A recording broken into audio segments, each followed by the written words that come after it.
Full disclosure, I spend about 73% of my time obsessing about whether there will be summer camp in Rhode Island.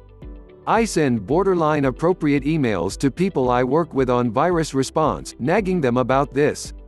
I've expanded my obsession to neighboring states. Maine seems promising. Maybe we can move there for the summer? I'm perusing Airbnb like it's my fifth job.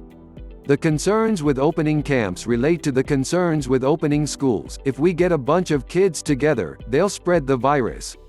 As a result, I was pretty excited when I saw a bunch of headlines last week implying that kids can't spread the coronavirus. But on the flip side, you have other researchers saying, no, in fact, kids do transmit COVID-19 and opening schools is dangerous. So what is it? Kids and COVID-19 illness. I've already covered kids and COVID-19 a lot and noted that they do not seem to get very sick. There is a Chinese study saying this, there is data from the CDC, and there's more data from the Netherlands and Italy. Basically, we are pretty clear at this point that serious COVID-related illness is just really, really rare in children. Kids and viral spread. More complicated is the question of whether kids are viral spreaders. One possible view is that, actually, many kids are infected but they just do not have serious infection. But, of course, they could infect others. So when you get kids together, they'll spread the virus without you knowing it, and then go home to infect parents, grandparents, and others. I like to call this the asymptomatic viral bomb theory. Another view is that kids are very unlikely to contract the virus at all, and perhaps because their symptoms are mostly mild, they are also unlikely to spread it. We are uncertain about this because of limited data. And it is clear that kids can spread the virus. There is work, for example, showing that children who are infected have viral loads similar to adults.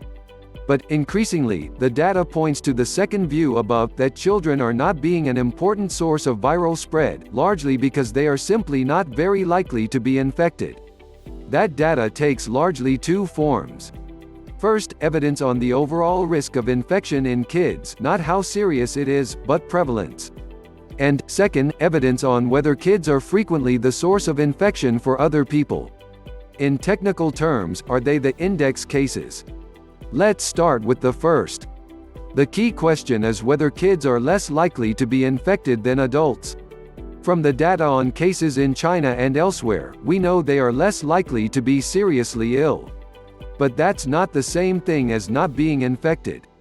To figure out if they are less likely to be infected, we need to look at a population overall and either test everyone or a random sample of people. If we do that, we can learn what the infection rate is in kids. Random sample testing is really important. There are a few studies like this. One early one was in Iceland. Researchers there tested about 13,000 random people, including 848 kids. Among the whole population, 0.8% of people, so almost 1%, tested positive for COVID-19. Among children under 10, though, there were no positive cases. This difference was very unlikely to occur by chance. Data from a single town in Italy which did very widespread screening shows basically the same thing. Kids are much less likely than older people to be infected at all. It's not quite as good, since it's not a random sample, but data from the Netherlands shows that among people who visited their doctor with flu-like complaints over the course of the epidemic, 6.5% of them tested positive for COVID-19. This was as high as 30% in some weeks. However, they detected no cases in people under 20. When kids came in complaining of flu-like symptoms, they had the flu, not COVID-19. These three pieces of data suggest that it is not just that kids don't get seriously ill, but also that they are unlikely to be infected. This is inconsistent with the kids as walking virus bomb theory. The other way to understand this is to look directly at whether kids seem to be spreading infection. How? There are a couple of options. One is you could look at cases where a child was known to be infected and see if they seem to spread the virus. Another is you could look in affected groups, say, families, and try to figure out whether kids are often the ones who introduce the virus. A third option would be to see what happens when you reopen schools. If that is a big source of infection, we'll probably see studies like this, but schools are only just starting to reopen in Europe, so we do not have that yet. There isn't a ton of research on this yet, but where we have it, it again downplays the role of children. In one case, very early in the epidemic, researchers identified a set of cases in the French Alps, all linked to one set of travelers, and the cases included one kid. During the infected period, this kid visited 3 different schools, it is completely unclear to me why, and had 112 school contacts. None of these contacts were infected. Obviously this is a single example, but it is worth noting that in the case of adults we have a number of examples, such as the Biogen conference in Boston, some family gatherings in Chicago, one epic party in Westport, Connecticut, where one infected adult spread the virus very widely.